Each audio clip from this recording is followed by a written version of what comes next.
안녕하세요. 자유튜브더 자윤입니다. 자, 오늘 미국 시장에 충격을 준 하나의 이슈에 대해서 이야기를 해볼까 합니다. 자, 제가 이 이슈에 대해서 이야기하는 이유는 우리가 이것을 결코 가볍게 넘기면 안 될 만한 이슈이기 때문에 핵심을 짚어보고 앞으로 우리가 뭘 눈여겨보면 될 것인지 여기에 대해서 한번 이야기해 보도록 하겠습니다. 자, 미국발 쇼크, 지방은행 파산 우려라는 제목 잡았는데요. 미국 금융주들이 큰 충격을 받고 하락한 거 확인할 수 있습니다. 대표적으로 JP모건만 해도 5% 하락을 했고요. 뱅크 오브 아메리카, 웰스파고 등도 6% 등 대형 금융주들도 급락을 했습니다. 그리고 논란을 촉발시킨 은행들의 주가는 폭락을 하는 그런 모습을 보여줬습니다. 그렇다면은 이런 일들이 왜 일어났는지 한번 살펴봐야겠죠. 두 개 은행에서 이슈가 발생을 했는데요. 하나는 실버게이트 캐피탈이고 또 하나는 실리콘밸리 뱅크였습니다. 자, 그런데 표면적으로는 이슈가 된 이유가 좀 다르지만 근본을 보면은 두 개 은행이 연결되어 있다 이렇게 볼 수가 있습니다. 실버게이트 캐피탈 같은 경우는 실버게이트 뱅크라는 자회사가 있습니다. 자, 이 실버게이트 뱅크라는 자회사가 어떤 은행이었냐? 바로 암호화폐의 전문 은행이었습니다. 이 암호화폐의 전문 은행이었는데, 자, 암호화폐 시장이 폭락을 했죠. 그리고 FTX 사태를 맞이를 했습니다. 자, 그러면서 여러모로 암호화폐 시장이 긍정적인 분위기는 아닙니다. 또 암호화폐 관련되는 기업들이 파산을 하기도 했고요. 자, 거기다가 시장에 이런 유동성 위기가 찾아오니까 어떤 우려가 있습니까? 은행 입장에서는 뱅크런이 발생하는 게 아닐까라는 우려가 있었는데, 이 실버게이트 뱅크 측에서는 이 뱅크런을 감당하지 못할 걸 우려해가지고 회사를 청산시켜버립니다. 회사를 없애버렸다는 거예요. 자, 그러면서 이제 여기에서 충격이 왔습니다. 부채도 청산을 해야 되고 여러 가지 자산을 처리를 하는데, 자, 이 과정에서 손실이 굉장히 많이 발생을 했다는 겁니다. 자, 실질적으로 이렇게 자회사에서 손실이 발생하면서 모회사까지 손실이 크게 발생을 했고 이 모회사의 주가가 폭락을 한 겁니다. 자, 그러면서 이 실버게이트 캐피탈 자체에 또 문제가 생기는 게 아닐까라는 우려가 발생을 했다는 점, 우리가 이 점에 좀 주목할 필요가 있습니다. 자, 어쨌든 지금 이 암호화폐 전문은행이었던 자회사 실버게이트 뱅크가 문제가 발생을 했고, 자, 이 뱅크를 청산시킴으로 인해 가지고 이 모회사가 타격을 받게 되었다는 점 우리가 좀 주목을 할 필요가 있겠고요. 자, 그 다음에 또 한 가지 바로 SVB 실리콘밸리 은행이라는 지방 은행입니다. 이 실리콘밸리 뱅크는 스타트업 자금을 받아가지고 운용을 해왔다고 합니다. 물론 이제 그것만 받은 거 아니고 이제 주요 고객들이 스타트업이었다는 거죠. 그런데 2022년 어떤 일이 발생했습니까? 자, 전 세계적으로 유동성이 축소되면서 자, 테크주들이 힘든 1년을 지났고 또 힘든 2년째에 접어들고 있는데요. 그 과정에서 스타트업 예금들이 많이 줄어들었고 결국에는 또 이 은행 자체도 유동성 위기에 봉착을 하게 됩니다. 자, 그래서 이 유동성 위기를 탈피하기 위해서 이 고객들한테 예금을 내어주기 위해서 어떻게 해야 됩니까? 결국에는 안전자산으로 가지고 있던 채권을 매각할 수밖에 없겠죠. 자, 그런데 최근까지 채권이 어떻게 됐습니까? 채권 가격이 똥값이 됐어요. 그렇죠? 최근에 보십시오. 채권 금리 계속 올라가면서 채권 가격이 급락을 계속했습니다. 말 그대로 똥값이 됐습니다. 자, 그런데 이렇게 똥값이 됐다고 해가지고 내가 채권을 팔기 싫다고 해서 안 팔면 됩니까? 고객들은 돈을 달라 그러는데 어떻게든 돈을 마련해야 되고 결국에는 채권을 매각을 하는 과정에서 굉장히 큰 손실이 났다는 겁니다. 손실만 약 18억 달러가 났다고 하는데 약 2조 원 가량의 손실이 발생을 해버린 거예요.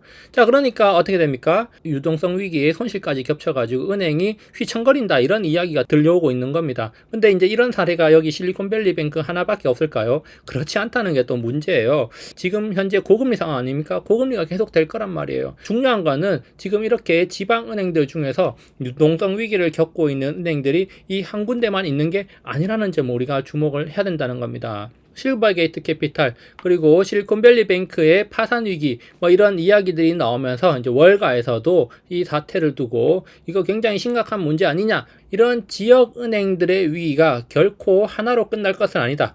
연쇄적인 위기가 찾아온다면은 대형 은행들 금융시장 전반적으로 위기를 피할 수 없을 것이다라는 게 하나의 의견이고요. 그리고 이거는 별 문제가 되지 않는다. 대형 은행들은 스트레스 테스트를 통해 가지고 그동안 위기에 대응을 해왔기 때문에 이런 위기쯤은 가볍게 넘길 수 있다. 금융시장 전체에 비했을 때 그렇게 충격이 크지 않기 때문에 걱정할 필요 없다. 이렇게 의견이 지금 나뉘고 있는 겁니다. 자, 그런데 진짜 이제 문제는 뭐냐? 제가 과거에 작년에 2022년 5월에도 영상을 통해서 남겼었고 몇 차례 이야기를 했었는데 암호화폐 시장의 붕괴와 그리고 관련 기업들의 파산 이런 것들이 주류 금융시장으로 전이가 될 때 그때 문제가 발생할 수도 있다고 제가 작년에 이야기를 했는데 그런 문제들이 지금 터져버렸다는 거예요. 그렇기 때문에 우리가 지금 이 시점에 중요하게 이 사건을 봐야 된다는 겁니다. 2022년의 경우에는 암호화폐 담보대출회사 이런 회사들이 파산했습니다. 왜냐하면 암호화폐 가격이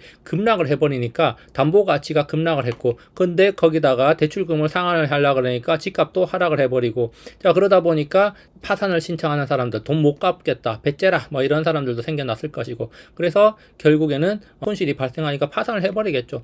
여러 기업들이 파산을 했습니다. 그런데 그런 기업들이 파산을 할 때 주류 금융시장에서는 별로 신경을 안 썼어요. 왜냐하면은 이거는 암호화폐 시장의 일이기 때문에 금융당국에서도 예의주시를 하고 있고, 그런 것들이 주류 금융시장에 번지지 않도록 조치를 하고 있기 때문에 아무런 문제가 없다, 이런 식으로 이제 인식이 있었습니다. 물론 저도 계속해서 모니터링을 하면서 미국 금융당국이 그런 문제들을 예의주시하고 있고 여러 가지 조치들이 나오는 걸 확인을 하고 있었습니다. 그런데 잘 되고 있는 줄 알았더니 지금 어떤 사태가 발생했습니까? 2023년 지금 들어가지고 실버게이트 캐피탈 유동성 충격이 와버렸어요. 실버게이트 캐피탈, 물론 실버게이트 캐피탈이라는 모회사의 문제는 아니었지만 결국에는 이 자회사, 암호화폐 대출 회사가 파산을 함으로 인해 가지고 실버게이트 캐피탈이라는 모회사가 충격을 당하게 됐다는 겁니다. 손실을 당하게 됐다는 거예요. 그리고 직접적으로 암호화폐와 연결이 되는 건 아니지만 지막은행들, 소규모 금융 스타트업들도 지금 유동성 위기에 봉착해 있다는 겁니다. 물론 유동성 위기에 봉착한 이유는 다양해요.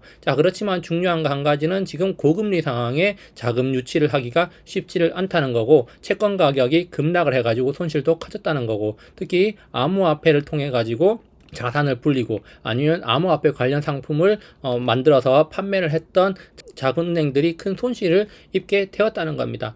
작년까지만 해도 이런 문제들이 암호화폐 시장 거기에만 국한된 거였지만 지금은 이 문제가 확산, 침투를 했다는데 문제가 있습니다. 월가에서도 지금 이걸 두고 견해가 갈리고 있습니다. 큰 위기로 번질 것이다. 아니다. 여기에서 끝날 것이다. 큰 대형 금융사들은 문제가 없다. 앞서 이야기했듯이 그렇게 의견이 갈리고 있다는 겁니다. 저 개인적인 견해를 사람들이 또 많이 물어봐요. 저 개인적으로도 시스템 위기는 없을 거라고 생각하고 있습니다. 그게 기본 가정 시나리오예요. 그렇지만 이번에 위기가 찾아온다면은 암호화폐 시장에서 위기가 촉발돼 가지고 시스템 위기가 찾아올 수가 있다. 그렇기 때문에 암호화폐 시장과 관련되는 기업들, 금융기업들의 움직임을 예의주시해야 된다라고 제가 자주 이야기를 해드렸습니다. 개인적인 생각이었는데요. 그런데 실제로 지금 암호화폐와 관련되는 금융기업들이 파산을 거듭하고 자꾸 문제들이 발생을 하면서 주류 금융계, 은행권에 조금씩 타격을 주고 있다는 점입니다. 물론 지금 여기에서 멈추면 다행이에요. 그렇지만 우리가 앞으로 어떤 일이 발생할지 모른다는 겁니다. 좀 전에 말했듯이 저는 기본적으로는 시스템 위기가 오지 않는다고 생각을 합니다. 그렇지만 올지 안 올지는 우리가 시간이 지나야 알 수 있는 거기 때문에 그거는 100% 확신을 할 수가 없습니다. 그래서 어떻게 해야 되느냐? 큰 위기, 금융위기는 언제 왔습니까? 금리 인상이 완전히 멈추고 나서 그 몇 달 뒤에 금융위기가 터져버렸습니다. 그렇기 때문에 지금도 금리 인상이 멈추고 나서 고금리 시기, 올해 말까지는 금리 인하가 없다고 하죠. 올해 말까지 과연 이런 위기들이 터질까 안 터질까, 그런 것들을 예의주시하면서 좀 리스크 관리를 해야 된다는 겁니다. 결국에는 올해 말 내년에 가면은 정말 이제 이 위기가 잘 수습돼 가지고 아무런 문제가 없이 갈 수 있느냐 아니냐, 그런 것들이 판단을 되겠죠. 그렇기 때문에 금리가 계속해서 인상되는 시기에는 리스크 관리를 해야 되는구나 라고 생각을 하면서 우리가 투자에 임하면 좋겠습니다. 여기까지 오늘 영상 준비해 봤고요. 항상 즐거운 하루 보내시기 바랍니다. 감사합니다.